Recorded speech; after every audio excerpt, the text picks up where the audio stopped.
இன்று ஒரே நாளில் தங்கம் ஒரு பவுனுக்கு 3000 ரூபாய் அப்படிங்கிற அளவுக்கு விலை குறைஞ்சிருக்கு. இது ஒரு ஆச்சரியமான விஷயம்தான். பொதுவாக தங்கத்தோட விலை எப்போ ஏறும், எப்போ இறங்கும் அப்படின்னு பார்த்தீங்கன்னா, உலக அளவில் ஒரு அசாதாரணமான சூழ்நிலைகள் இருக்கும்போது தங்கத்தோட விலை ஏறும். ஒரு போர் சூழல் அந்த மாதிரிலாம் இருக்கும்போதும் தங்கத்தோட விலை ஏறும். இப்போதைக்கு ஒரு உண்மையான போர் இல்லைனாலும் இந்த வர்த்தக போர் அது ஒரு பெரிய போருக்கு இணையான ஒரு விஷயம்தான்.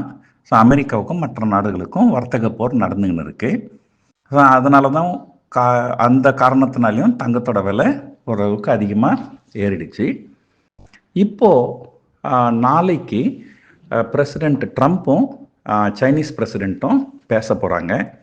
இதில் ஒரு சுமூகமான உறவு எட்டப்படும்.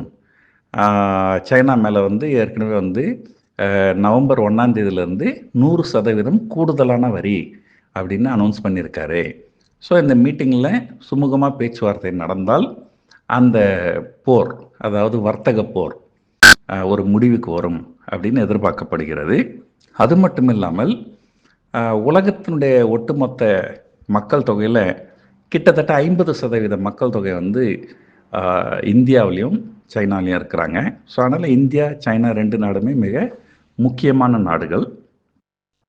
ஸோ இந்தியாவுக்கு எதிரான வரி விதிப்பு, அமெரிக்கா இப்போதைக்கு இந்தியாவுக்கு எதிராக 25% டேரிஃபும், கூடுதலாக ரஷ்யா கிட்டேருந்து கச்சா எண்ணெய் வாங்குவதனால் கூடுதலாக ஒரு 25% என சேர்த்து கிட்டத்தட்ட 50% இப்போது வரிகள் இருக்குது.